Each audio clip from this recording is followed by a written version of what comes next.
Hey guys, this is Reuben Langdon, the motion capture for Chris Redfield for going on 20 years now. I also happen to be the voice and motion capture artist for a somewhat well-known character named Dante from Devil May Cry.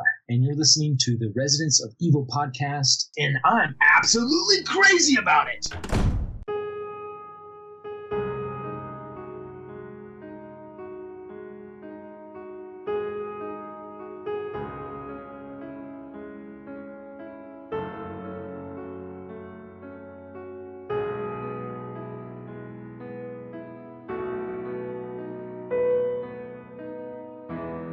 Hello everyone, Ollie here. In this interview, Tony and I chat with the one and only Reuben Langdon. Reuben is a legend in the motion capture and stunt world, from B-Fighter Kabuto to Power Rangers, throwing down with Jackie Chan and Sammo Hung to doing the Mocap for Jake Sully and Avatar. He's also been in a long list of games: Castlevania, GTA 5, Dark Souls, Uncharted, The Last of Us. He's the voice of Ken Masters in Street Fighter, the body of Chris Redfield since Code Veronica, and well, pretty much everything for Dante since Devil May Cry 3. So without further ado, here is our interview with the legend himself, Reuben Langdon.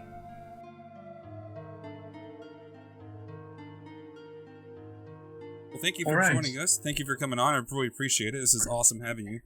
We're excited for this. I can say I'm honestly ashamed that when Kevin had mentioned you so many times that I was like, okay, Reuben, I saw you were, motion capture for Chris in Vendetta.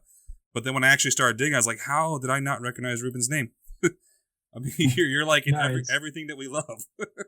Oh, well, no, I appreciate it. No, it's no big deal. I am kind of that mocap guy the mocap industry in the world, it's unusual because, yes, I've been privy to work on some major titles, but yeah, you don't see our face and you don't always hear our voice, so it's hard to recognize it sometimes.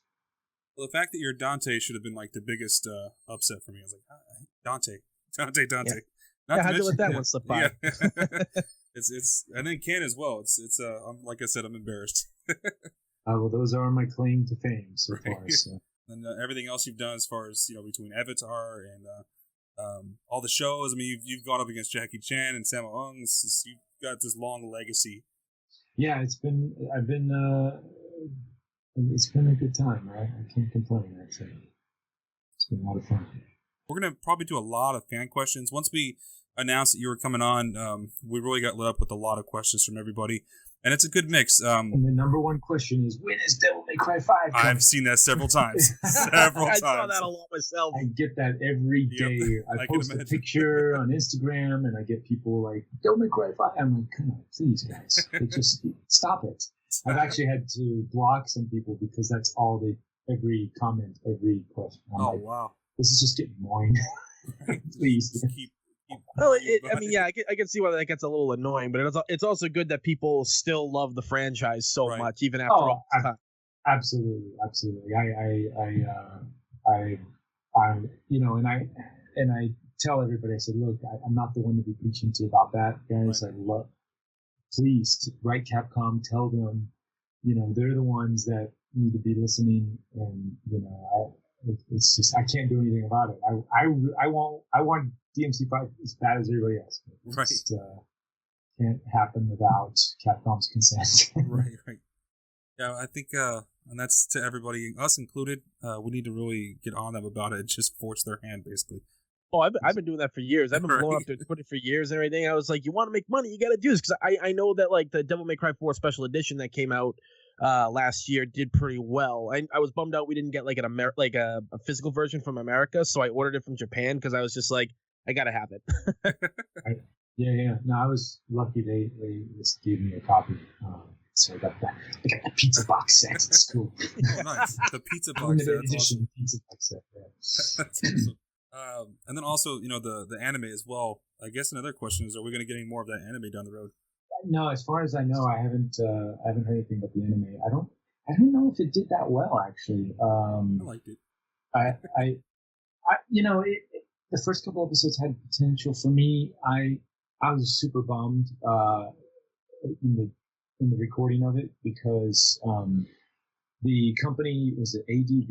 It was like the last title before they went out of business. Oh wow! And they I guess the Capcom producers sort of pushed me and said, "Hey, get rid of the voice," but they didn't really have the budget to do that. Oh, okay. But it was like part of the contract, maybe. I don't know what deal Capcom made with them for that, but they said, "Hey, can you come do this recording?" I'm like, "Yeah, I'd love to." But I got there and I was recording it, and they were like tearing down the office as I was recording it. Wow, that's weird. That's going to be a weird experience. And they were like, "We don't have time," and they were like just blasting through it just to get it done.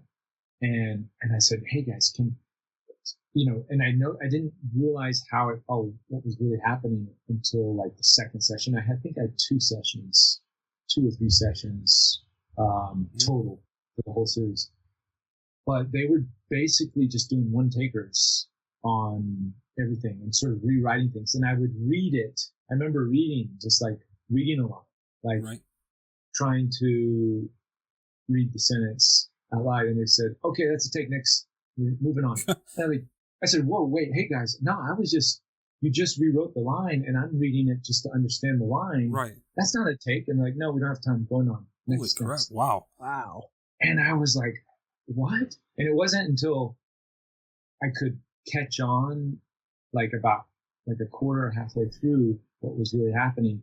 So then, so if I knew like halfway through a line read, if I knew that in the beginning of the line read I sort of screwed it up, then I would cough or I would deliberately like something where they had to redo the line. So we had to redo the line because they were just taking my first take on everything.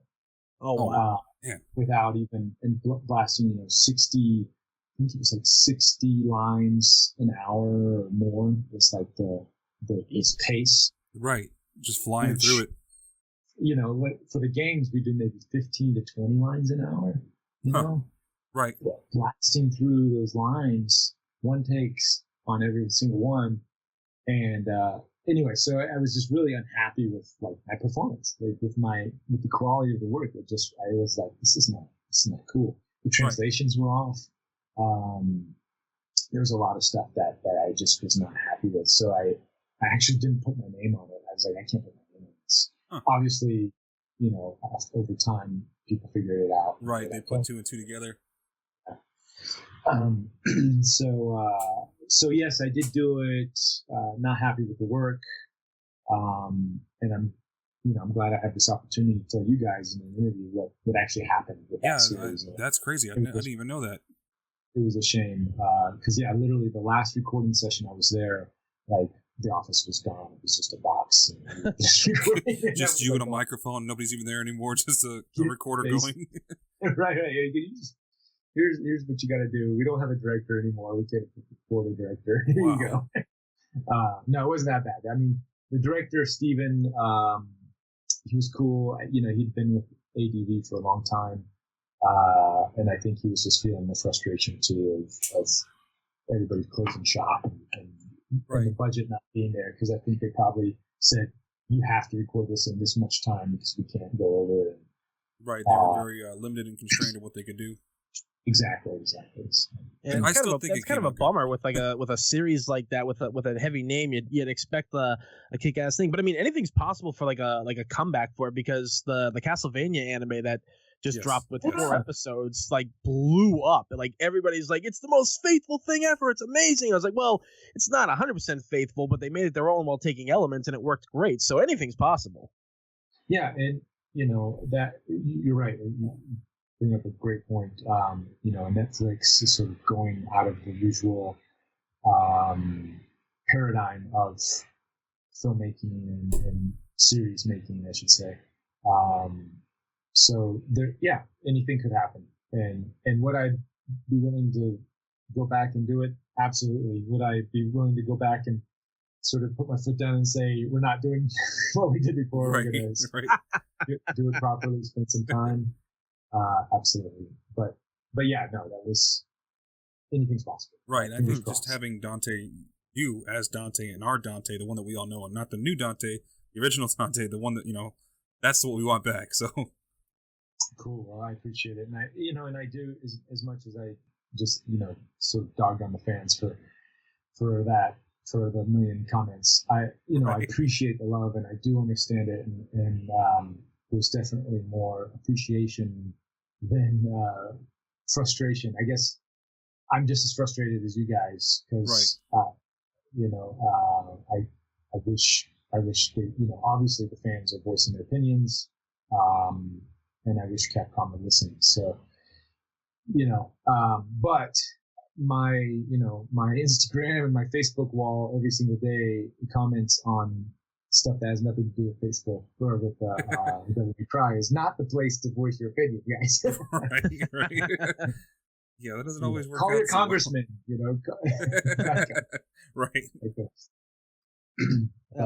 It's really great that when because we've had voice actors here on the show before for like Resident Evil and a couple other things, and they themselves have played a certain character for many years, and the fact that those characters like haven't even been brought back or they were recast and like revoiced and everything, they shared their same displeases as you have. They're like, hey, it's like something that we truly love. We gave it our all with these characters, and and that's why the fans appreciate voice actors and even stuntmen who do their own voice and work and everything like that too, because it's just everybody's just looking at you guys and it's like, see, they care about the job they're doing, they care about these characters. That's why we get invested, because they literally make it their own. Right.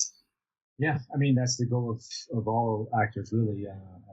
For the most part. I guess there's a few out there that don't take their work seriously, but Dante was an epic challenge in the beginning to do that character, but it was so much fun, and to date, he's my favorite character to play as over the years, especially having the fans recognize that, and being able to sort of reprise my role in like Marvel vs. Capcom and those other games. Yeah, exactly.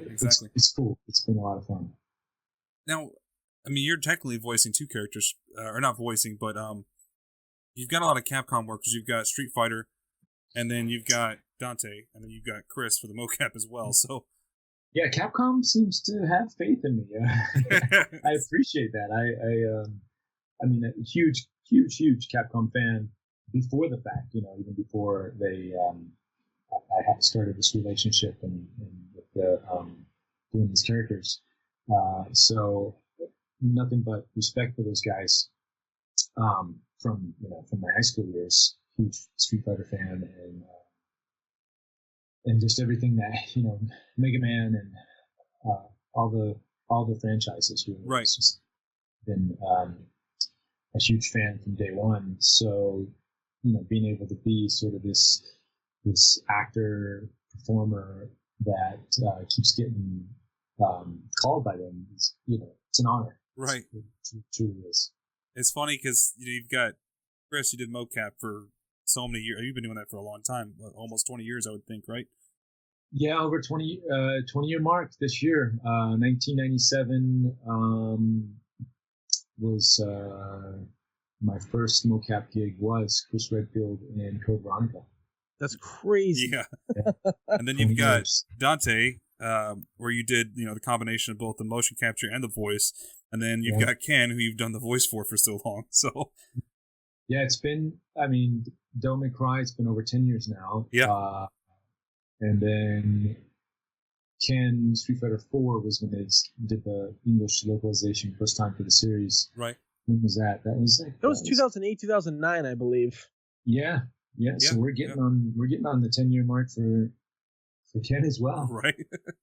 So again, it's the gift that keeps giving, and I truly appreciate the fans' appreciation, because if it wasn't for that, these characters wouldn't be around. They would. Oh yeah, totally. Right. And and you get to play some of like the most either like considered coolest or iconic, or even both of them. And there was even I remember you had done a project a couple of years ago for the Street Fighter Cross Tekken series where you actually got to play Ken. Right. That was sort of the dream job right there. It was the guys, the 1,000 Pounds team, who sort of pitched to Capcom and said, "Hey, we got this concept we want to do." And when I got the call for that, I was like, "Are you kidding?" Absolutely. They didn't. they didn't have the budget that as a normal show. It was sort of like a spec thing, but they did go through the proper union channels and everything. And I said, dude, this is like a dream come true to be a live action Ken, right? Right. And they were like, yeah, we saw you with a voice, and we saw that you physically could do stuff, so it was a no-brainer. We should. So I was like, yeah, absolutely. I wish I had gone. The goal for it was sort of like a teaser piece to try to pitch to Capcom Right. to do a more in-depth thing, but I guess the Street Fighter Cross Tekken didn't do so well for them, so they didn't feel the need to invest more money into that franchise. Yeah, it was kind of a bummer too, because like the idea of Street Fighter Cross Tekken really worked, and like when I saw that movie, when I first saw you walk on screen, I'm like, wait a minute, I know who that is. They did it. They did it. They actually did it. And I was just like, this is like the greatest thing, because like I've played Ken for years, because like back in the old days, like in Street Fighter 2, like everybody was like trying to play like Ryu and a couple other characters, and like they tried to play Chun-Li because it's this girl who just got spam kick buttons and everything. But for me, like one of the biggest reasons, I play Ken, and then the other one I play is Guile, because my father was Air Force and everything, so I always felt that I should learn how to play this character, and like because he served our country, and Guile's just great. I mean, that he's got the Johnny Bravo type hair. And Ken is just like the pure like cool factor. He's like the American. Yeah. Right.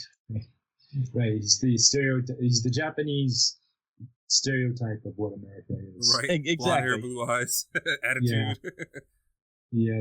And I think that and I think that's I'm able to sort of play up to that a little bit. I understand what the Japanese want in their stereotypical versions of what America is, so it's kind of cool. Because I've lived there, and Yeah, you would live there for several years. Yeah, 5 years, and that was sort of my foot in the door with Capcom. Was when I was living there, I got called into the casting for Code Veronica, and they weren't necessarily casting Americans. I was the only American Westerner Caucasian guy there at the audition.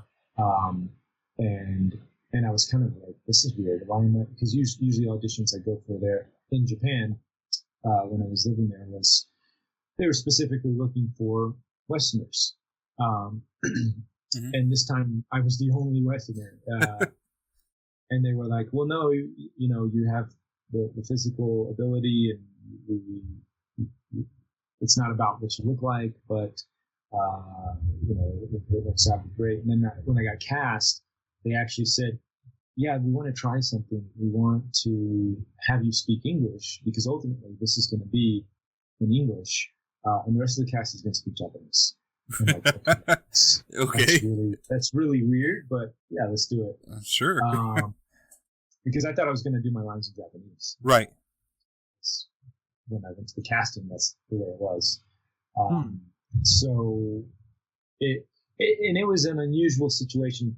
And because of that experience, is why I was able to sort of start my company and pitch to Capcom years down the road that way of doing motion capture, or the way of doing motion capture by which Metal Gear and others were sort of hiring Japanese motion capture actors who are good actors, doing good performances. Right.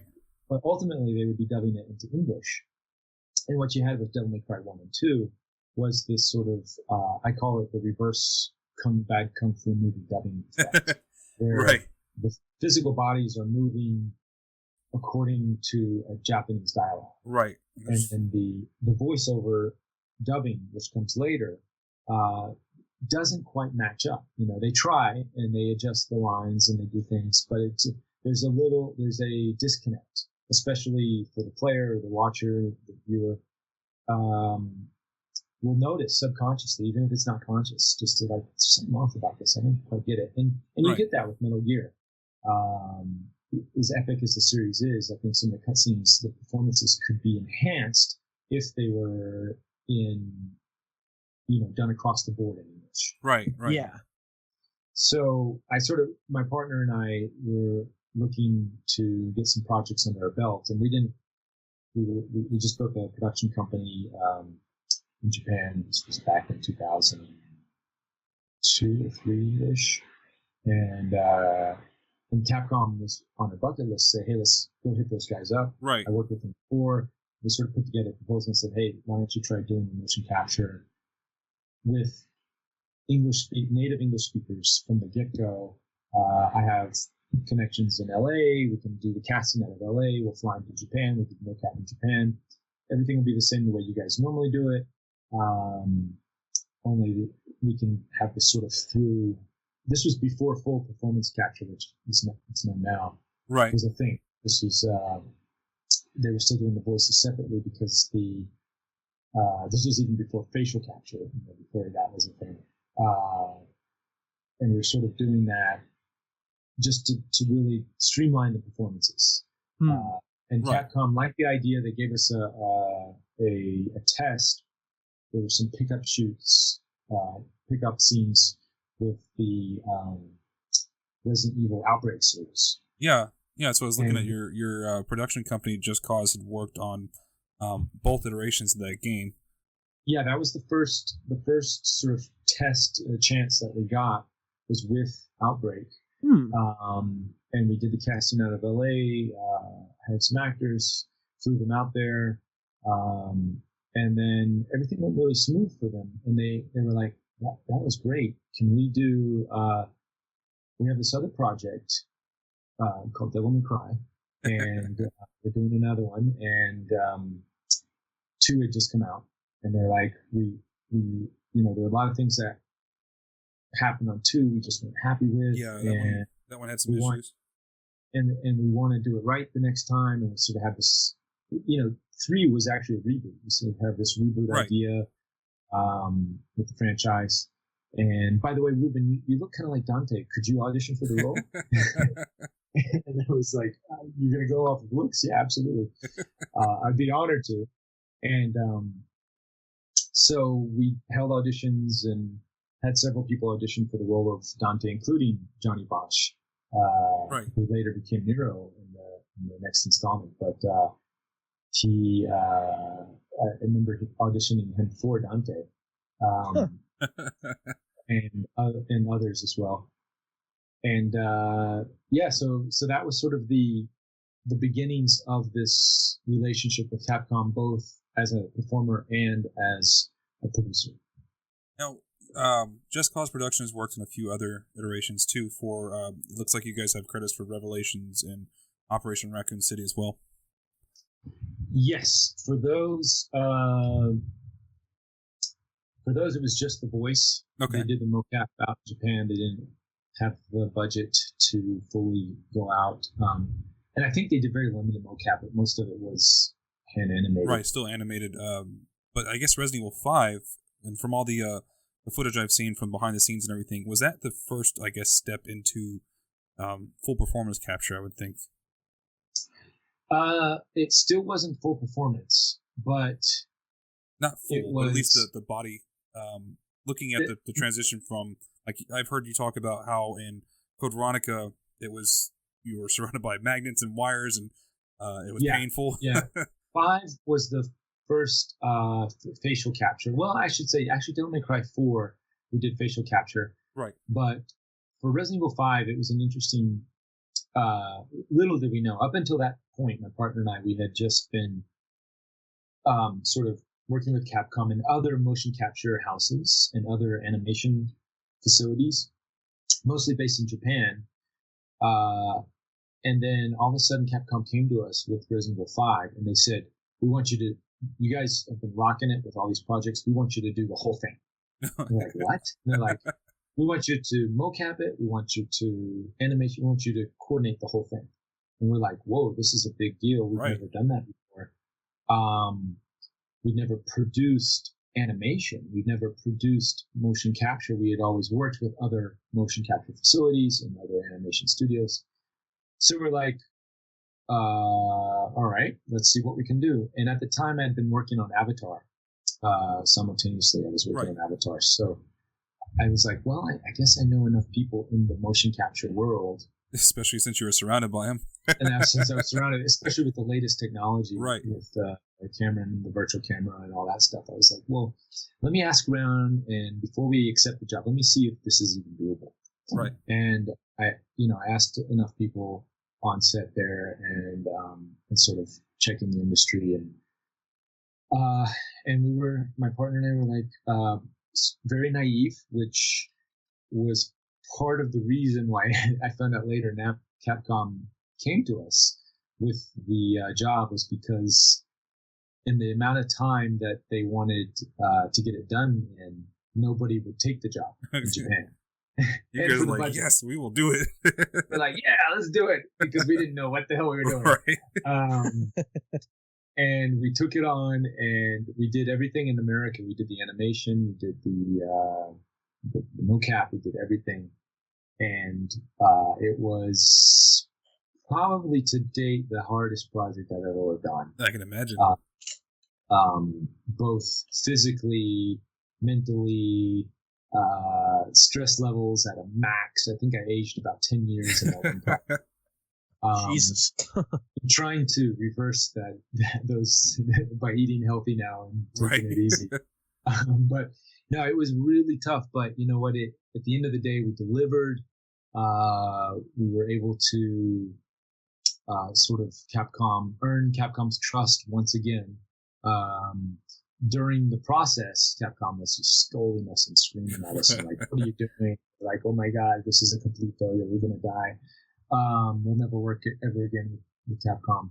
But at the end of the day, we pulled everything we could. I don't think I slept at all during the 9 months of plus 9 months of mocap and another year after that of animation. That's a long time.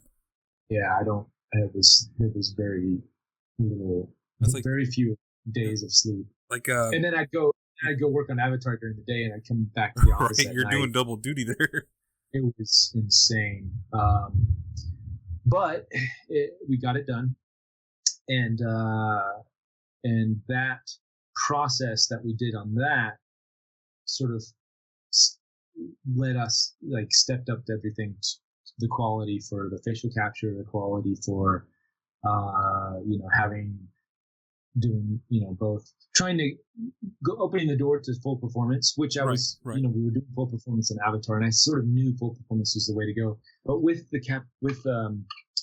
specifically with Resident Evil, the voices have always been this person or that person, and the motion capture's been that person. So it's always been this disconnection. So it's been very hard with that franchise to do it all in one.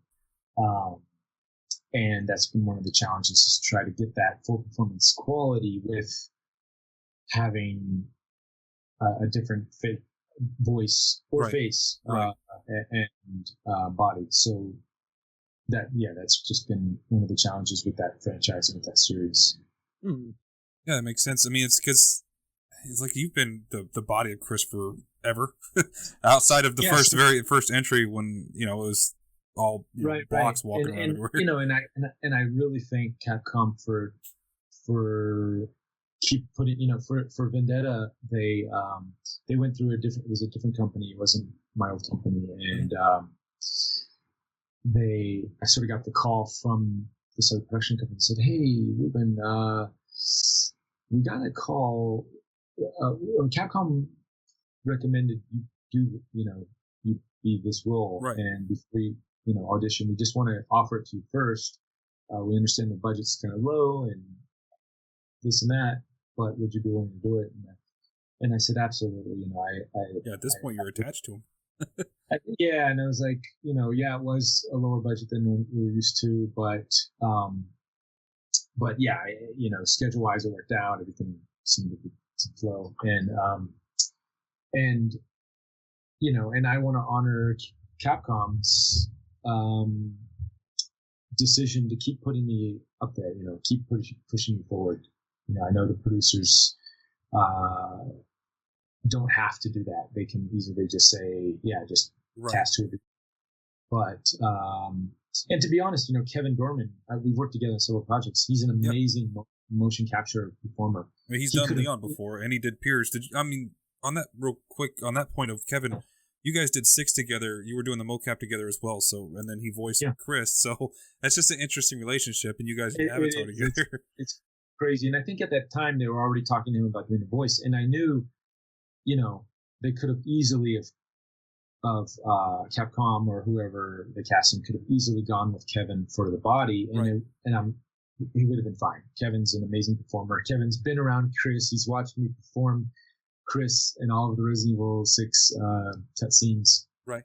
And, but, I appreciate Capcom and I appreciate their faith in me being able to sort of keep the authenticity of Chris and keep that going. So, if I get called to do another one, absolutely. I'd love to do it. I love the character. Over the years, I've seen, how Capcom has made the changes creatively and his evolution, and it's been a relationship with me and the character, and me and Capcom, and how they're making the changes, and then I adapt those changes, and a lot of his physical mannerisms are because of you. I mean, it's stuff that you've added in there to make him who he is physically. Exactly, and obviously they're digging what they see, and the audience seems to be happy with him. So, the difference this time though was we were recording face, so I'm actually the face and the body of Chris. Where in Resident Evil 6 and 5, we did the face capture was done at the same time as the voice. Right, and it was Roger, right? So Roger was the face. Obviously there's a lot of animation. Right, to turn him into Chris. Turn him into Chris as well. But I was told this time around they didn't have the time to adjust the face that much. Okay. So I think in Vendetta, a lot of the facial mannerisms and things are sort of raw coming from me. So, because we did in all the takes we did for Resident Evil, it was kind of like a Devil May Cry all over. We only had like one take. The lower the budget, the faster they have to do things. So Aaron said that you guys did your mocap in like what 2 to 4 weeks? No, 10 days. The entire mocap. Holy crap! The entire mocap, except for they had 2 action days for stunt team after we left. Right. But 10 days for the entire shoot. And it came out great. It was actually it's a really good movie. We've talked about it thoroughly in discussion. We all enjoyed it. Tony loved it. Me and the other guys, we really liked it a lot.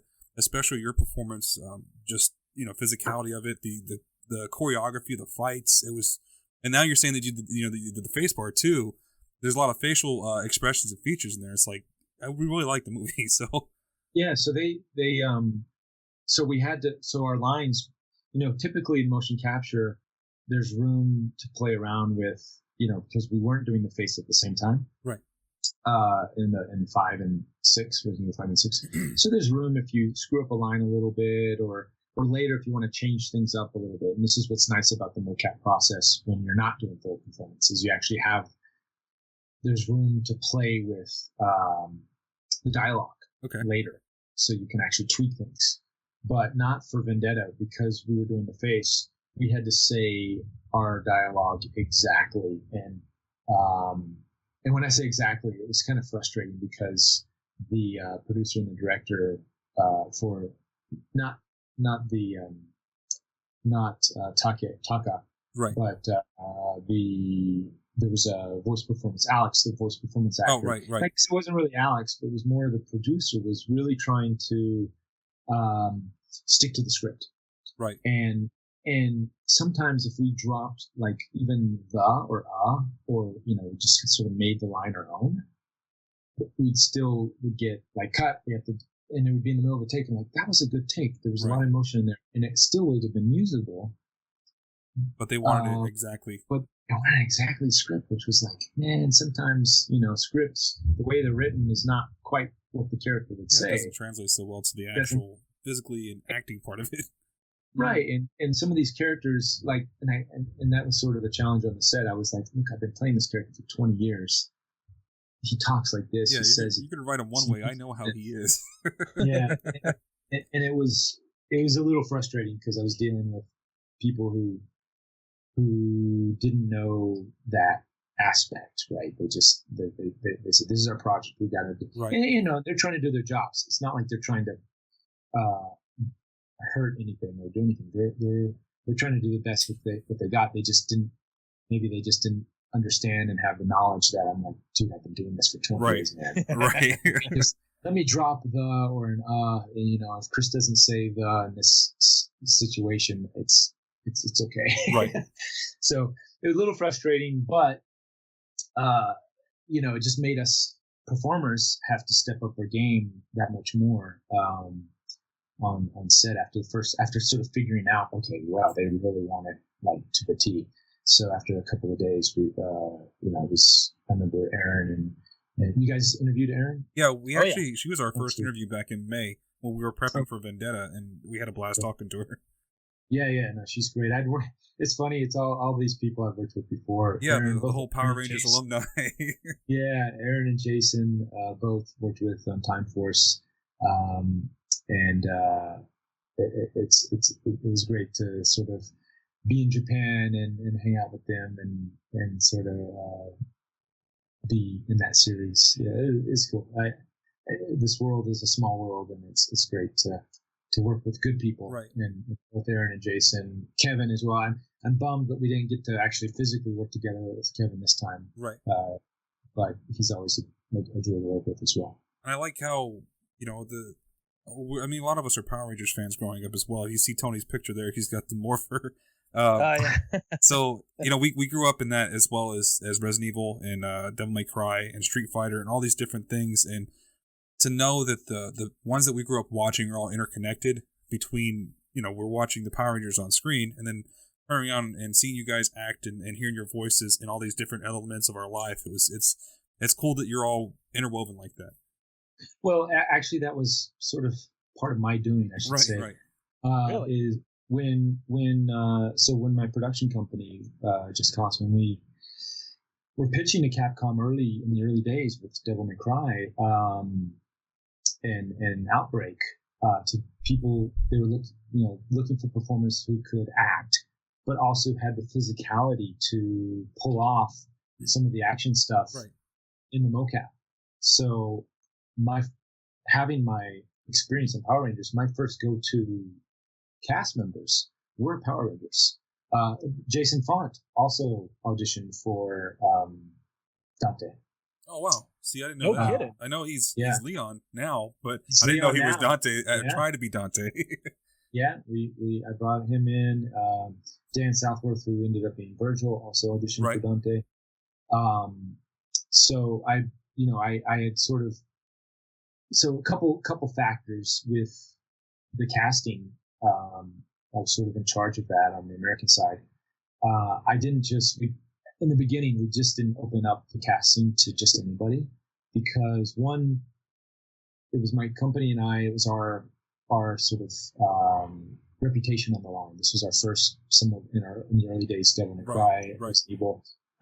We were bringing actors over to Japan, and we had to apply for their visas. We had to fly them there, and being in a foreign country, working, we didn't want to work with unknowns, people who I didn't know their characters and I didn't know them as a person, because then all sorts of stuff could happen. Yeah, too many variables. You don't know how they're going to act to get there. What if an actor ends up in a bar fight and all of a sudden our company sponsors visas? Yeah, international incident. Our company who's sponsoring the visa is going to be liable. Right. There's all these factors that sort of went into it. So we were very careful with the performers who we brought into the audition. So one, they had to be good people. And two, they had to have the acting and the physical ability to be able to pull off the moves, because this was motion capture. Especially now we can do, there's a lot of stunt mixing and matching. But before we didn't have the budgets to pull in a lot of stunt people. Right. So the performances have to be very raw from everything from the get go to the voice to the physicality, very much like a stage performance. So I really screened the actors, and I basically only called in people that I had personally worked with, right, that I knew could deliver and pull off. Right, you knew the quality of their work as well as the quality of their character. Exactly. So having 3 years on Power Rangers, seeing and working with all those different people, I got to say, okay, these are people that I want to work with and I want to pull in for. Is it always a nice big reunion whenever you guys work together on a project? It is, and it's nice now because now that was just originally when I was doing that, and now we're doing that's not the case anymore. But that was just in the early days. But it's funny how the actors and performers from those original Power Ranger days, just like Jason and Aaron, keep popping up in my life. Just say, I remember and, I'm working with Dan. I work with Dan on usually every project I work on. Because I've seen like the stunt work you guys done. I've seen like behind the scenes videos that are always floating around YouTube, and the work you guys did for Devil May Cry 3, like the two of you and like the fights you did together, like just seeing that, like they had like the side by side stuff, and it's like poetry in motion is the best way to like describe how you guys work together. Oh, thank you. Yeah, no, Dan and I, we get cast a lot, and we're always recommending each other for other jobs because we have very similar backgrounds, skill sets, height in our build. We both sort of saw ourselves as performers first, stuntmen second, and but we both have an extensive stunt background. Dan's been on. He's worked with one of Jackie Chan's main choreographers. I got to work in Hong Kong under Jackie Chan and with his team. I bet that was an awesome experience. Yeah, absolutely. So Dan and I, we're very interchangeable in a lot of ways. And what happens is we ending up on the same shows all the time, whether it's a motion capture gig or an actual live action shoot. We've been on several films together, even just talking the Street Fighter Cross Tekken, Dan was cast as Ryu. And it seems like every time I show up on a set, he's already there. He's there. I'm like, oh yeah, of course Dan's here. Of course. I think that goes a long way though, because like you see like these big budget Hollywood movies or TV shows where you can just tell the people on set have like no chemistry whatsoever. Chemistry, right? Yeah, there's no chemistry, or they even don't like each other, and you guys keep ending up on the same jobs, and it's just like, well, you're gonna get something good out of this because they get each other. Yeah, no, and that's. And we, in the very beginning, there was sort of a little bit of rivalry going on between Dan and I, and it comes out a little bit in Devil May Cry 3, which is kind of cool. But after that, we're, it's just, I feel like, he's brother from another mother, and we're just having fun, and here we are again, doing this again. It's just, it's a lot of fun. I love working with that guy. Well, it kind of like leads me into this question. You work on Power Rangers. Like you did the stunts in the suits, correct? Correct. Yeah. Yeah. Actually, Dan was too originally. So I was already cast on the show on Time Force. Cast, I should say. I was cast as a stunt member on the show. Right. And I was actually training Aaron and Jason as they were prepping for the show. Teaching them transformation moves. And, right. How to do a roll and just some basic stunt stuff so they wouldn't get hurt. And then Dan I had already known through training at, we used to go train at Valley College and do gymnastics and stunt training. We had mutual friends. So I kind of already knew who he was, and he was coming in as a filler on the stunt team when we needed extra guys. So that episode, before Dan was actually cast as Quantum Ranger, he was a stunt guy, and he was a stunt extra in one of the scenes, getting beat up by a monster. Right, I hope they didn't remember his face too much. Well, it's probably me beating him up, And what happened was we had to go back and reshoot that scene because that he had auditioned for Quantum Ranger in that during that period of time. He got cast as Quantum, and then I guess the casting department didn't know he was on the stunt team for that episode. They cast him, and then we had to go back and reshoot the stunt. Right. You know, that audience or that random character getting beat up. It can't be the Quantum Ranger the next episode. Because in that same, it was either the next episode or that same exact episode, he was Quantum Ranger. So there's a lot of fun. So then he's cast as Quantum Ranger, and now we're working on Power Rangers together, and he's Quantum Ranger, and I'm in the monster suits, and he's kicking my ass. So we already had that rapport before we even got on Devil May Cry. Right. See, and that's really fantastic on like how that all works out and stuff. And you said like you're in the suits and stuff. Like you gotta explain how that is, because we've all seen those suits. They're big, they're bulky, and everything. Yeah. Like hard to move in. And yet you guys, like, again, poetry in motion, jump kicks, spin kicks, everything. Like, how does like that? Obviously takes so much time to like practice out and do. Correct? Oh, absolutely, yeah.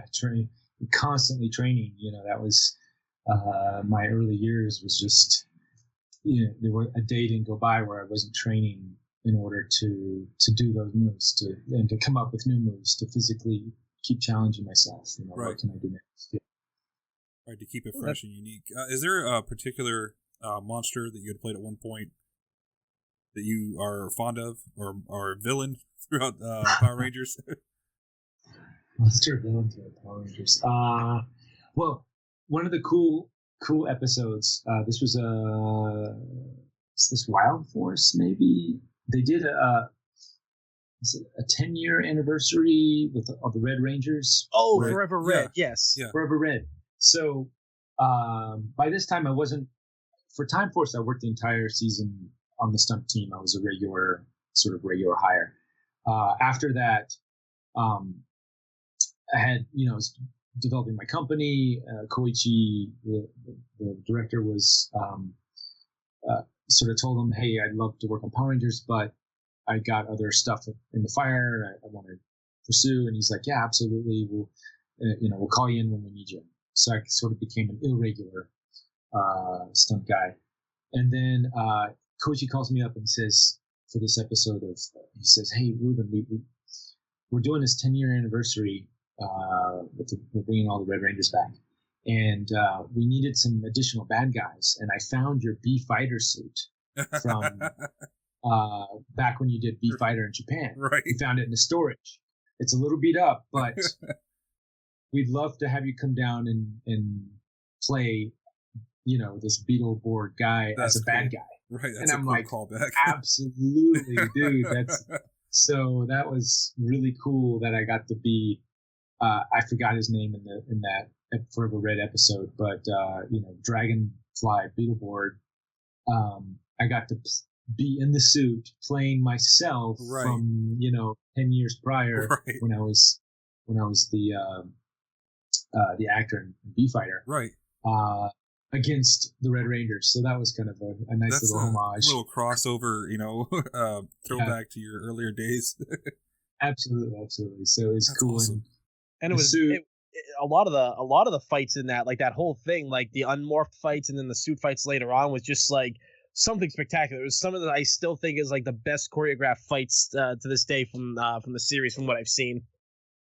Yeah, that was an epic episode. I remember helping out the Wire team and just having, that stuff is shot so fast, and Koichi and the team, Alpha Stunts, are so amazing at what they do. It was a lot of hard work, but that's, again, both Dan and I having that experience, Aaron Cahill and Jason on the acting side having that experience. When you're under that pressure, and if you can pull that off and do a good job and have that experience, then your actors and your performers are just going to be that much stronger. So we all of us had an amazing school, basically got schooled on that project for over the years. So I always give Koichi and Makoto, who were doing the second unit directing at the time, Koichi even stepping in the first unit, that was in his early years of stepping in the first unit.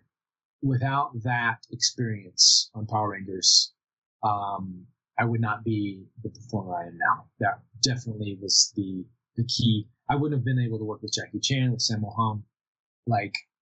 If I would have went straight into Jackie and Sammo without having the Power Rangers, I probably would have gotten kicked off set the first or second day. Right, with that experience you had with working with them. So exactly, they really primed me and prepped me, and were patient with me, because there was a lot of mess ups. I didn't just, I don't think anybody really just shows up and is able to knock the performance out of the park first day. It's a process, and the Alpha Stunt guys took a lot of time and invested their time and effort into teaching me and to doing, showing me the ways. And, I owe so much to those guys. Right. Now, it's funny is I didn't even catch this, that about probably maybe 12 years ago, there's a movie that came out in Thailand, Tom Yong-gun, it's called The Protector in English. Latif is in it. Yes. And I'm a big fan of Latif, and I followed Zero Gravity Stunt Team for a long time. And then once I started looking at you, I was like, holy crap, Reuben was part of Zero Gravity too. Kind of, yeah. That was an interesting turn. So the Tony Chu, the guys from San Francisco, and Kerry Wong, right, had just come down to LA, and he showed me these videos. He came and he started training with me and my buddy Bruce. We were holding sort of action training, we call it ACTs, action cinema training classes, right, sort of trying to teach people how to do sort of the Hong Kong style a little bit, the Power Ranger Hong Kong style, because at the time there wasn't really a place to learn that. And we were like, there's too many really talented acrobats and performers here in the States, but they just don't have the exposure like I've had, working in Hong Kong, working in Power Rangers. And then Kerry shows up, and this guy's he has all of he knows everything. Like he knows all the beats, he knows the rhythms. The only thing he didn't know was how not to get hurt when he fell down. Right. And he was like really throwing himself against the ground really hard. I'm like, dude, you can only do that for so long before your body's going to be destroyed. But I was like, how did you learn this? How did you? Let me show you my videos. I shot a bunch of videos with my buddies up in San Francisco. They started showing me these videos, and I'm like, the quality and the choreography and the rhythms, and I was like, you guys are awesome. I said, hey, let's team up, and it was just Kerry at the time, but then a couple guys started moving down to LA, Sam Locke, and Latif sort of joined into that group.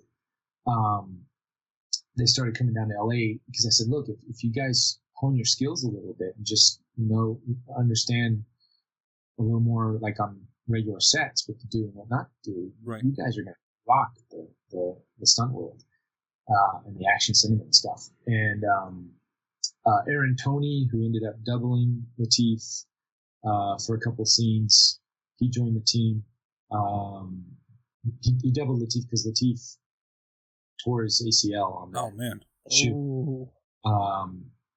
Not his ACL, his Achilles. Blew out. I think he blew out both his Achilles, I heard. So then Aaron went to double him for just a couple shots so they could make it all connect. Right. But yeah, all these guys, and then we sort of had this weekly training thing we were doing all together, and we were like, well, let's package us all together now and let's start selling this as Zero Gravity, the stunt action team. So yeah, I was a later member of the team, but yeah, I ended up joining. Those are some fun times. Well, they're all really super talented, and I just remember I used to watch the videos a lot. Like I said, I was a huge fan of Latif. I still am. I still look for every movie he comes out in, but it's just, it's like I said, how things just interweave and they come together, and you don't realize how things are tied together in life until you start digging a little bit. It's all connected, man. Yep, it's all connected. So I've got some fan questions here. I'd like to get into some of those. We've had, like I said, a lot of feedback and got a lot of good questions. We'll go through some of them and then just answer them as you feel. So, Sure. first one comes from Michael Sanchez. He wants to know, since before Code Veronica or any point now, have you played the Resident Evil games? Were you familiar before you stepped in as Chris? Yeah, absolutely. The first installment, Resident Evil 1, I remember playing it before even getting the call. So I was, I remember, I had, what happened? I broke my leg from a motorcycle accident in Japan. I was living in Japan at the time. Right. So I had a lot of downtime, and I went to my friend's house in northern Japan in Akita, and I was sort of like just chilling there, recovering. And there was this hot spring near his house that was really good for nice. Good recovering injuries and stuff. Yeah. So I remember every night he would work at nights. He worked at this factory, the TDK factory, and I would crash at his house playing Resident Evil. And right next to his house was a graveyard. Oh, so I was like getting sick. Some of those scenes, would get really scary. Right. Oh my God, and there's a graveyard right there. Oh my God, and it's night. I really should go to bed. And this is probably not helping my injury at all. Right. It's going to stress on me. But no, absolutely. I played the games, or that game, Resident Evil 1. I don't think I played 2 before Code Veronica. I think I just played 1. Okay. Yeah, 2 is a huge fan favorite, but they're separate in storyline. They all mesh with the whole Umbrella, arc, but they were separate characters. So you didn't really have to play 2 to get into later on with Code Veronica and everything. Yeah. You did kind of recap 1 at the beginning of 2 anyway. Right. Sure. Which was good. The only thing that ties over is Claire. Speaking of Claire, Allison, did you work with Allison along the line there? She's been heavily a part of Resident Evil as well. I don't think I have. No, Allison Court. You mean from? Was she not Power Ranger Allison? No. She was. She was the voice of Claire Redfield. She also did a lot of work on Resident Evil, like side stuff. I remember. Isn't she Canadian? Yes. Yep. She is. Okay. I remember we had to cast her for a project we were producing. I forget which one. And yeah, that was interesting because we did have to do a voiceover session with, I think, the director being in LA and her being in Canada and the producers being in Japan, and it all had to sync up. And I wonder if that was maybe Dark Side Chronicles.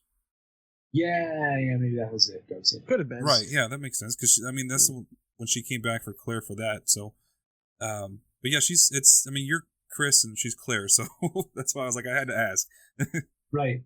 Dark Side Chronicles. Yeah, I think that was it. But, I've only done the motion capture. So when it comes to the voice, and most voices are done with, most of the actors don't see each other, they just go and read their lines. Right, it's true. Yeah, it's not like Futurama where they actually have the whole cast recording at once and everything like that. Yeah, there's rarely in games do they do that for like that to that extent. Let me jump on another one here. He asked to have his name pronounced correctly, Devon Watson, which I think we already covered. But obviously, would you return to voice or mocap for Dante?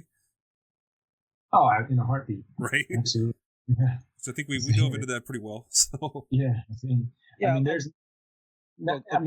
in addition to obviously the paycheck, but these characters are fun characters. I really thoroughly enjoy playing these guys. So an opportunity to come back and play them again any day, anytime. You've done a lot of conventions for Devil May Cry 2, so it's very apparent how much you care about the character, the series, where it goes, and the hope and desire that we all have for it to come back to what it was. Yeah, and not only that. So when I not only was I the performer, but my partner and I, for Devil May Cry 3, I personally translated the entire script. Oh wow! And we wrote all the dialogue. So we had a little bit of a polish after that, and then we fixed things as we were going. But the original script translation was done by myself and my partner. So for 3, and then we, obviously we cast, we produced, we had input on the action, the cutscenes. We suggested Yuji Shimomura to direct when we heard about the project, and they said, "Hey, we're looking for a director." And we're like, "This guy Yuji, he's awesome. He's an up-and-coming awesome director." So, as not only a performer but the producer, I've put a lot of heart into the project. Right. It's the whole series, including Dante, definitely is near and dear to your heart for that one. Absolutely. So the next one comes from Colonel Johnny P. Montano. What was your motivation to become Chris Redfield, and what was your favorite action scene? He's asking specifically for RE5. We'd like to emphasize on that as add on to it in general across the board as well. What was my favorite action scene? Yeah, he wants to know about RE5, and I'd like to know across the whole series. Oh, okay. RE5, definitely the Wesker fight at the end was probably the coolest, little action scene with Sheva, and where he throws the sunglasses. And we gave a little homage back to, it was actually Koichi, who, and I don't know if you've seen the film Drive, with Mark Dacascos. If you haven't seen it, you got to see it. Okay. That was one of my motivating factors for moving back to the States and hooking up with the Alpha Stunt team. Was that I saw this film Drive in Japan, American film directed by Steve Wang, when I was in 97, 98-ish. Okay. They just re-released it, I think, on DVD or something, or Blu-ray maybe. Definitely check it out. So in that movie, the antagonist sort of takes his sunglasses off, throws them, and then warps through time somehow. And right when Mark Dacascos catches the glasses, he's there to grab, that whole right. That we did sort of a homage to that scene, which Blade 1 actually ripped off that scene from Drive. Right. I was thinking about that. So people thought we were ripping Blade off, but in fact we were giving Koichi props. Right. For Drive. So that scene, with, in addition to giving Koichi props, just the whole, the choreo and the sort of doing it in one take and getting the camera going around, and what my buddy Ken doing, Kim O'Hara, doing the camera work for going all the way around in that 360 fashion and doing the slow motion and the speed up and all that stuff. That's probably an awesome fight scene. 5 scene. And you wanted to know just in general? Yeah, just in general for Resident Evil, what's one of your favorite scenes? I would say that's probably in all the Resident Evil stuff. Yeah, it's got to be it. JJ, who is our kind of like team leader for the ROE, he's not able to join us, but he made sure to have me ask you this question about the boulder punching. He wants to know about the boulder punching. So yeah, everybody asks about the boulder punching. I actually had nothing to do with the boulder punching. That was an after the fact thing that happened. So Capcom did a few additional cutscenes on their end, and they Mocap. They have a little mini studio in Osaka, and I didn't know about that until the game came out, and people were talking about this boulder scene. We never captured a boulder scene. Hey, we never punched any boulders. So that was an afterthought Capcom had, and they didn't tell us. And all of a sudden there's Chris punching boulders, which was cool, but unfortunately I can't take credit. It's a weird, silly, over the top, but perfectly Resident Evil moment. Right, exactly. Tony, you can go ahead and take, I guess, the next one there. Yeah, well, there's a couple different ones because I know that some of these have kind of already been answered, but this actually is where was it? This is from Soji Q. They ask, has has Reuben ever gotten any special merchandise from Capcom from being involved with the games? As I mentioned before, I got the pizza box set from Japan. The Dante special edition for Devil May Cry 4. Special edition. So that's probably... Usually they give me a copy of the game. Right. When it comes out. But not all the time. It's kind of hit or miss. I have yet to get the Resident Evil Vendetta metal case. I don't think I will get that because that was produced by Sony. Okay. And they didn't have much of a budget. Right. So, but Capcom's been good. Capcom usually hooks me up with a copy of the game when it comes out. Yeah. Oh, okay, that's pretty cool. Because like for myself, I actually have in my room, I have like a Devil May Cry shrine type of thing. I got a shadow box with ebony and ivory in it, and I got Virgil's sword. I got like a Devil May Cry HD trilogy poster right above that like scrolls across like an old arcade poster. Nice. Awesome. Yeah, I get some of the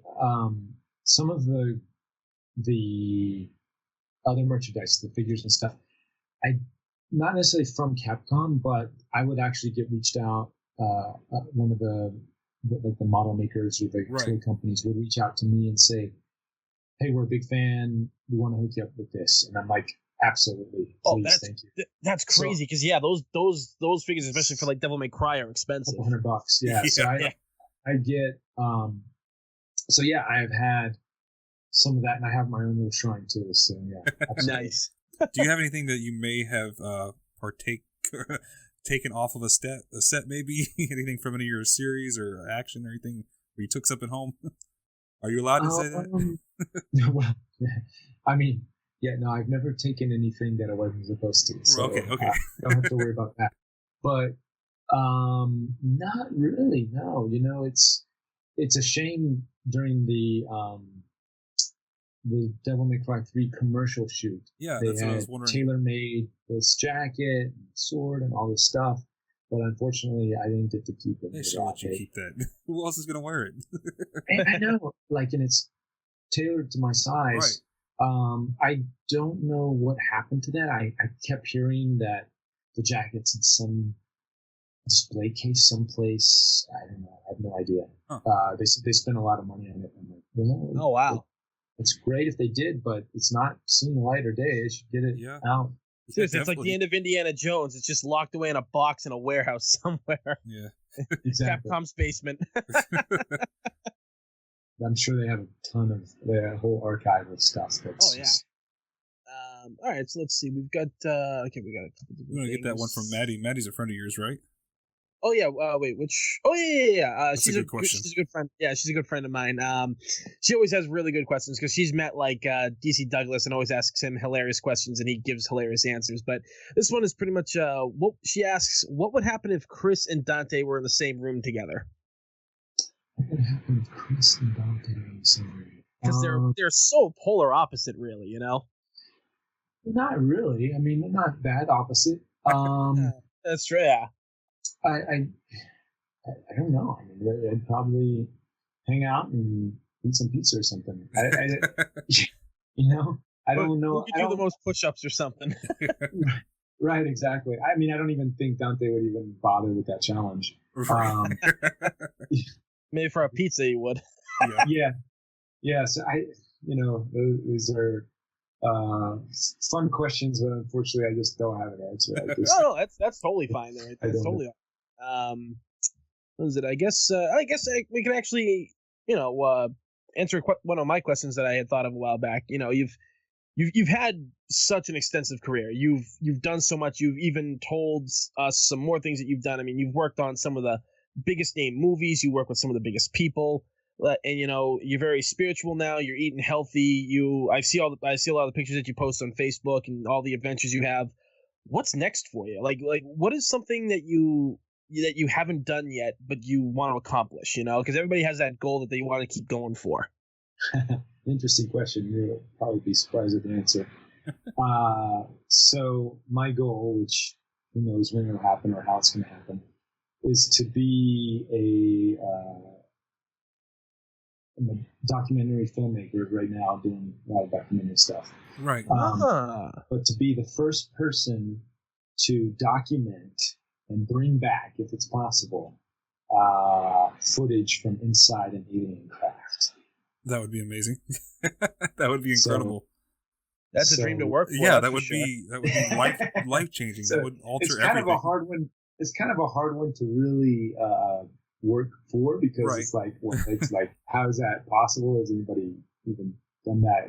And I can't really say I've been on board an alien craft consciously. I don't know if I have, or even if that's possible. But the evidence says, from my investigations and my documentary work, the evidence says that ETs are real, that these craft are real, and that it's a possibility. So if it's a possibility, then maybe that could be a future goal to reach for, and that's really my goal.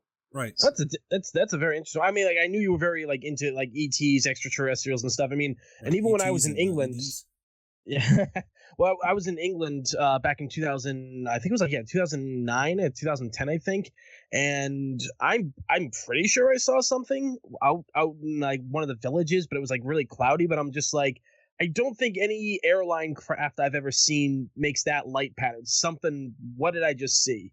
You know, and plus England's like, you know, kind of like they have Stonehenge and all that out there too. So yeah, I mean, there's so many. I see so many random things out in the sky these days that you never know. You don't know. Yeah. And I can't really, and I don't really take any sort of visual sightings anymore. Fortunately for me, the visual sightings back in 2007 was the catalyst for me to start exploring, investigating this wacky world. Right. Because I did have something that took me out of my normal paradigm, where I saw several objects in the sky. Who knows? It could have been balloons. They could have been anything. But at this point, I'm going to say they were not from this world. Right. And from my investigations, you know. But at the time, you know, we all jumped to the conclusions. Hey, was this an ET? This was something, whatever. And that's sort of the natural conclusion that we come to now, because so many people have had so many experiences and there's been so much information out there. Right. But I would say probably 9 times out of 10, the unfamiliar stuff that you see in the sky is not an extraterrestrial craft. I just had a sighting I recorded last week. That was like, oh, what is this? This is unusual. It looks like a star, but it's flying over. It's not making any sound. It seems really low, bright in the sky. Recorded with my iPhone. Went back, got home, did some investigations, looked on an app, and found out that from my location, it was the precise timing of when the ISS satellite was flying over. Oh wow! So it was probably a 99% chance that it was what I caught on film was the ISS, and not a UFO. But with that said, so, you know, there's a lot of strange things flying in the sky that we can't explain. Yeah. But going beyond that, and I've delved deep into this world over the past, decade, and research and finding and talking to people and uncovering documents and all kinds of stuff, whistleblowers, all kinds of crazy stuff. Right. So I do know, and I've had other experiences that have been mind blowing, that the phenomenon is real. In my mind, because I've done the research, and I challenge anybody who sort of doubts what I'm saying to do their own research, right? And do more than just look on the internet. Yeah, that's you can prove anything on the internet. You can prove or disprove anything on the internet. It's not about going.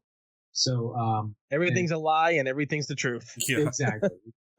So that's truly like incredible, because it is like there's a whole other world out there, and you want to document all this and be the first to do that. And see that's interesting, because a lot of people, you ask like what they want to do, like you're one of the first people I've ever asked that question to, where it's like you want to be the first at something. Everybody else wants to do something that's already been done, but you're taking it like a next step forward, and that's being the first at something is truly incredible. And what you're doing now, like the truth is out there type deal. Like that's it's But here's like, the challenge.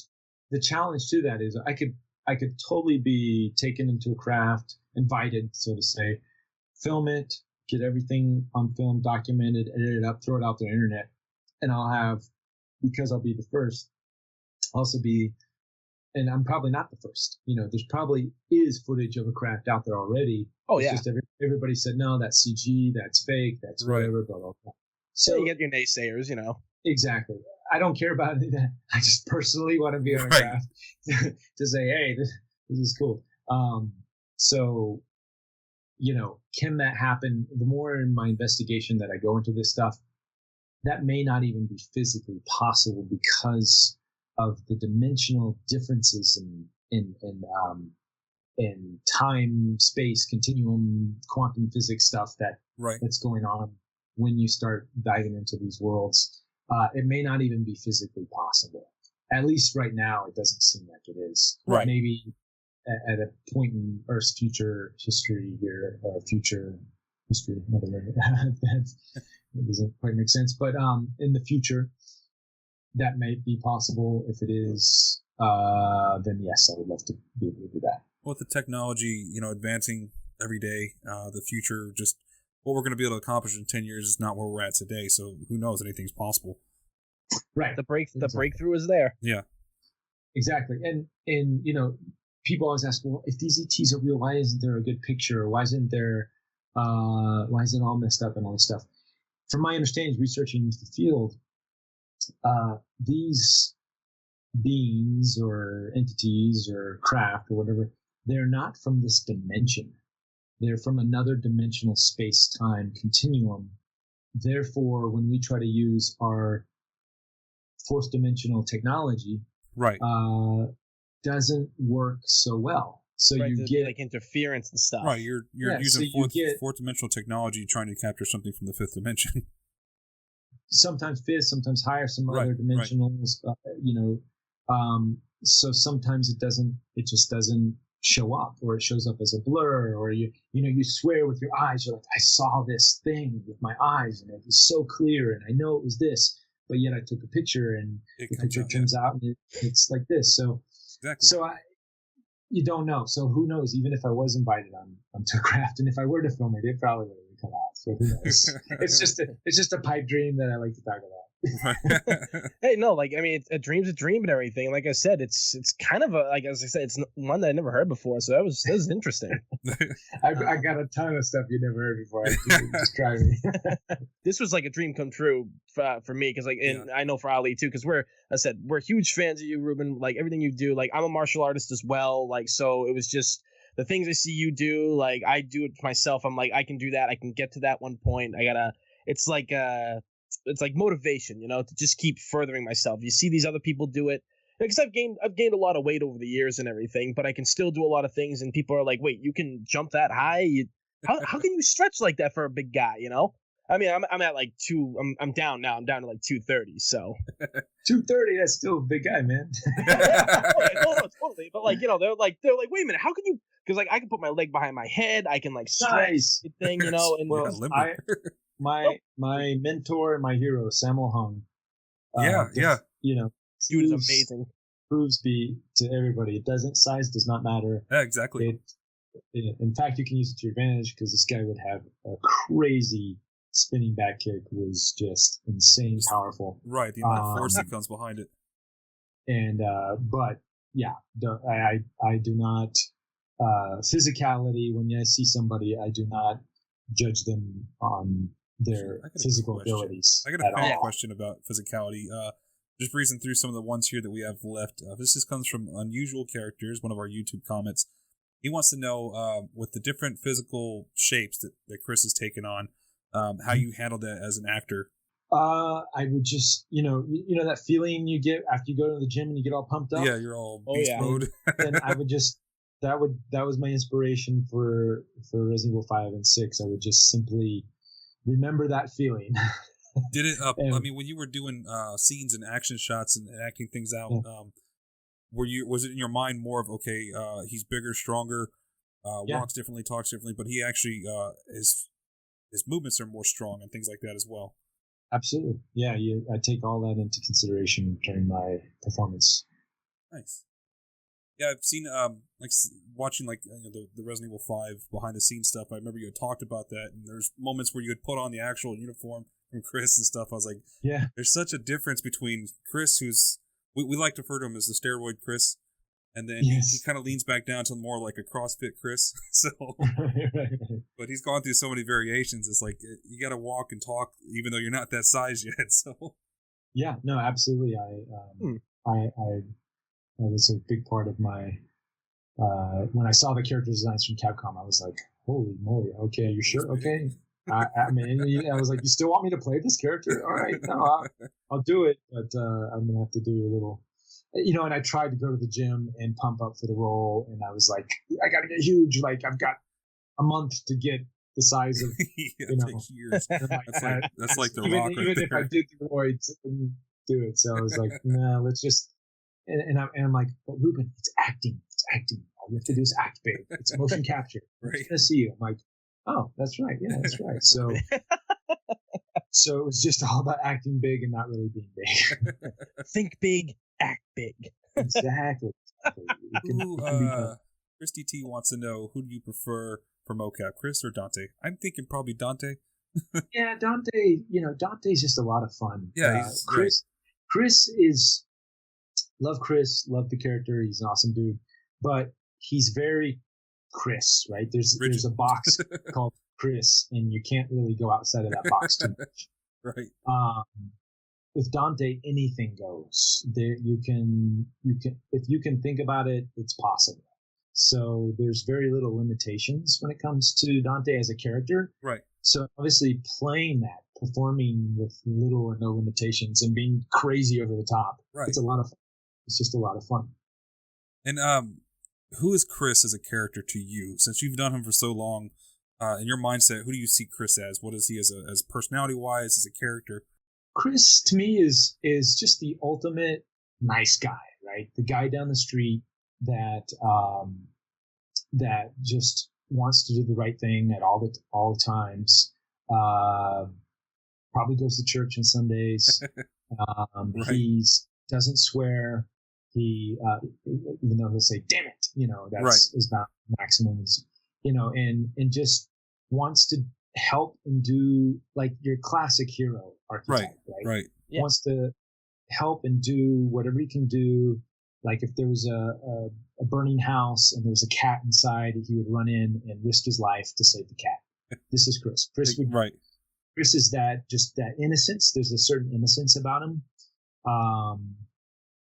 And that innocence and that naiveness is what keeps his soul pure and keeps him from getting corrupted into, he's seen a lot of death and war, craziness and all this stuff. This is true. But he still is like, no, I'm going to do the right thing. And that's what keeps him going. Well, so that, to me, that's Vendetta. We saw Leon is starting to finally break, and he's having his armor chipped away, but Chris is still very much the path. He's very much that Captain America. Yeah, Captain America. That's Chris and Captain America would get along very well. Right. Which is funny too, because Roger Craig Smith, he voiced Chris for years, and now in the Marvel Avengers Assemble TV show, he's voicing Captain America. Oh, totally. Yeah. See, it's an archetype that we play these heroes, and it's one I love. I love the hero archetype, and Chris is that classic hero archetype. Definitely is. And now that Resident Evil 7 has come out, have you had any experience with playing it or heard the backlash about what Chris is now? Well, I hear mixed things. I heard that maybe it's not Chris, right? And then I know Capcom was sort of not releasing the first name really in the game. Right. They said maybe it is, maybe it's not, and some people said, well, Capcom did say it's Chris, so I know it's still up in the air, and I think they're purposely doing that a little bit to I think they have to figure things out on their side, like which direction they want to take the franchise. They definitely pulled back. Capcom's always one for trying something new. They want to try something new, and sometimes it goes well, and sometimes it doesn't. Right. Well, they definitely pulled back on the DLC that was supposed to dive into who this Redfield character was, and they're redoing it. So we're wondering if maybe people, kind of lost it when they started putting the pieces together, and it's Chris Redfield. Why is he working for Umbrella now? Where's Roger? Yeah. Where's Kevin? Where's Reuben? Who's this new guy? So I think they might have pulled back and like, okay, we need to approach this and see how we can either make this work or rework it to make it work better. Right. A lot of people don't handle change well in this business. Like the fans really don't. Well, change is good if it's good. Right. DMC 3, Devil May Cry 3 was a change in the character, and I remember before it came out, people were, I was getting hate mail. Right. Really? People were just like, I can't believe, what is this crazy Dante? This is not Dante. This is crazy, blah, blah, blah. Then the game came out, and people were like, oh, we love it. Right. So if you do it well, if you do the change and if you do it well, fans aren't going to mind. But if you start doing things like the other DMC game and you start going off on tangents, that if you have something that works and if fans are happy, then why mess that up? Exactly. Why? And I don't think Capcom quite gets that. I think they're starting to catch on after DMC. Yeah. And then the new Redfield thing. It's like, well, wait a minute, we've got established characters that have these certain personalities and certain actors behind them, and the fans like it. Right. Very passionate about that. And they're just now finding that out. Fans actually like this stuff. So and they're finding that out because they're starting to mess with it, and then fans are getting all upset. Yeah, they're getting the backlash. Sales are going down. So, they're getting a lot of nasty emails. So it's like, learn a lesson, Capcom. Don't. If it's not broken, it doesn't need to be fixed. Exactly. Instead, what's wrong with giving the fans what they want? Yep. What's wrong with developing? If fans tend to like something this way, then what's wrong with developing that further and going and listening to the fans and giving what they want? And it's and this is classic in all of the franchises and all the things. And look at Deadpool and the success of that. Yeah. For years, Fox was like, no, we can't do Fox and Marvel. We can't do a rated R Marvel film. It's not going to sell. The kids aren't going to like it. Right. We can't get in there. You can't make merchandise off that. And I know Tim Miller, the director, and he was offered the movie several times. And he said, no, I'm not going to do it. Not unless it's R. I'm not doing Deadpool. It has to be done right. We can do Deadpool real. And he's a classic case of let's listen to the fans, and because he's a fan, right. And let's see what everybody wants, and let's just give the audience what they want. And they did it with Deadpool. It's the highest grossing, Marvel film, or Fox Marvel film, I should say, to date, and beating out all the X-Men and everything else. So what's wrong with listening to the fans? Capcom, I hope you're listening. I know. Well, no, please be listening. You're totally right about this because, change can be a good thing if it's done right, and we've seen that with movies. If you get the same people that if you get fans that are people that are fans of the franchise and kind of the big wigs stay out of it, people who don't know, they control the business and the political part of a gaming business or a movie business. It's from what I've seen, because I think one of the best possible ways to look at it is Street Fighter Assassin's Fist. Those guys, Christian Howard, Joanne Ash, they were all fans of Street Fighter, as you are yourself, and they owned that. They owned that whole production. They went the backstory of all the characters that were there officially, and then threw a little bit of their own, and it blew my mind when I first saw it. I'm like, this is a perfect 10. Yeah, it really is. Yeah, absolutely. And I've met Christian, who's awesome, and I love his passion for Ken and his respect for me. Even that just goes to show, and I think that's why it's such a good product, how it came out, is because you have the attention to detail and the passion from the people involved. When you don't have that, and you have somebody who's trying to rework it to their own taste and not give props to the, what was, obviously when you're doing something, you're going to put it in your own taste no matter what. Right. But when you sort of throw out and you say, well, this wasn't working, none of this was working, and you throw that all out, and that's sort of some of the interviews with the DMC franchise with the DMC reboot, Yep. And we were hearing some of the interviews from the producer, and it's like, well, this doesn't want that as well. We're going to do this, we're going to do that. He wasn't really giving any homage to the original series. In fact, he was sort of trashing it. And when you do that, you're trashing the fans, because the fans are putting their heart and passion. They're playing these games. They're connecting with these characters. And when you trash that, you're in essence trashing the fans who like that. Exactly. Yeah, and you're 100% right about that, because how they did it. There was this one part in DMC, because I played the game and wanted to, I couldn't judge it without trying it. Yeah, likewise. Yeah, so I played it. Game. It's a decent game. The combat's pretty damn good. The combat, the control layout, because it's now years later after Devil May Cry 4, they've reworked a little bit. It's not as rough.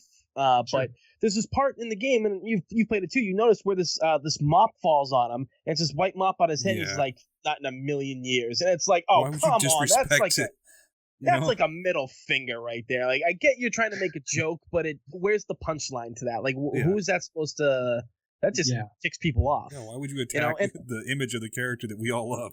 Yeah, and I always say this, I collect video games in my spare time. That's that's a hobby of mine and stuff. And I've seen it all. I've played it all. And Capcom was that franchise to me when I was younger. When they made a game, people trusted them because they gave them what they wanted. I mean, look at all the Mega Man games throughout the years, the X series games until a couple of later ones.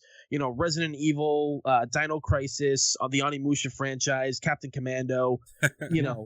All those, those were amazingly huge selling titles. And then at one point, Capcom was just like, we're doing things different. And it's like, well, why?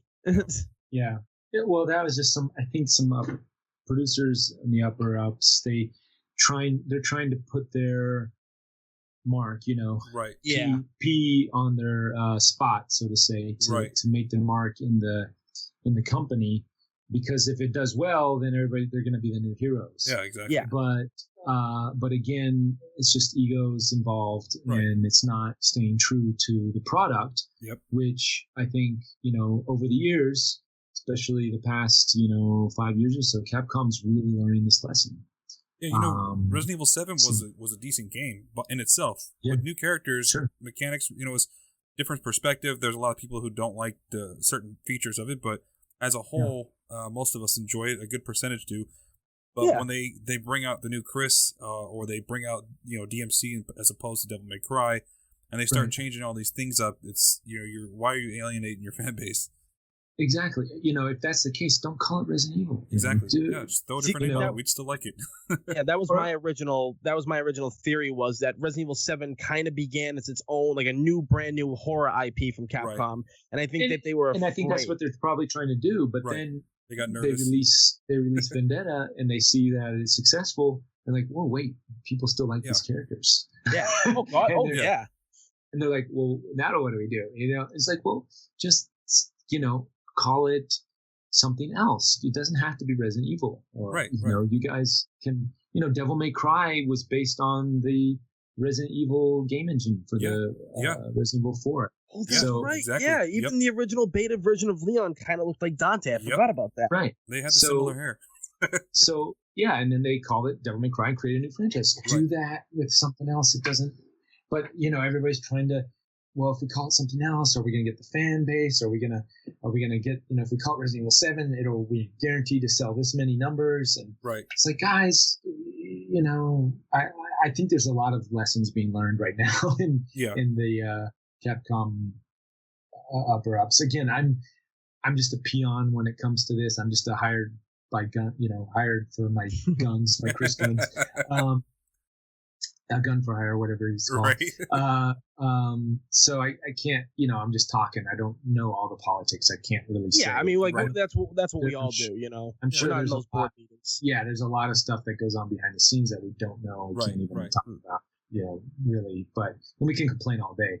Yeah, but I mean, anyways. When you look at it at the end, though, if you look at the Capcom USA guys, they're great. Every time I'm at a convention, I got a guy who works for them and everything, and I meet all these interesting people. it's like you see the love that they still have for the company, and like I do myself, and that's where it kind of gives you hope that they listen. Because I know Capcom USA, they've had they've done. I think they made the Strider game a couple of years ago. I think that was like an American made thing for. Well, Street Fighter 4 too was a big was really Capcom USA. That's right. That was. Yeah, that was. I mean, that was Capcom USA Japan co-production, but the USA had the rights to the Street Fighter franchise. So it was the USA that really pushed for that for sort of reboot. That game is beautiful, by the way. The animation is gorgeous. Yeah. So and then Capcom Japan saw, oh wow, we can still make money on this, and then I think they bought the rights back from Japan. They gave us half a game initially for $5. Yeah, no, I love the USA guys too, but there's a lot of politics in there. Right. Between the two, you would think it's the same company. It's not. They're two different companies, and that's something that we can only sort of hope and see, and that Capcom learns from the mistakes, as we all do, and then that the future titles coming out are going to knock it out of the park. Yeah, definitely.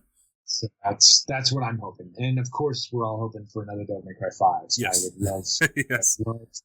If Capcom's listening, I'd love to get back into that role again. Let's go, ROE. All right, let's get a petition going. This will come out here soon. We're gonna start pushing the petition. So yes, I mean, like anything's possible. Like with a resurgence with like especially like retro gaming and stuff like that. You get like they're bringing back. They had the Mega Man Legacy Collection, I think, like a year or two ago, and now they're having the second part of that where it's like 7, 8, and 9. And they're also brought back like a bunch of like Disney type games that were produced by Capcom back in the late 80s, early 90s. Right. Like the DuckTales, Chip and Dale's, Tailspin and stuff. So, yeah, like anything nostalgia. Yeah, the nostalgia's there, and Devil May Cry is only like its popularity to me is like only increased in these last couple years. Since they re-released special edition, 4 special edition.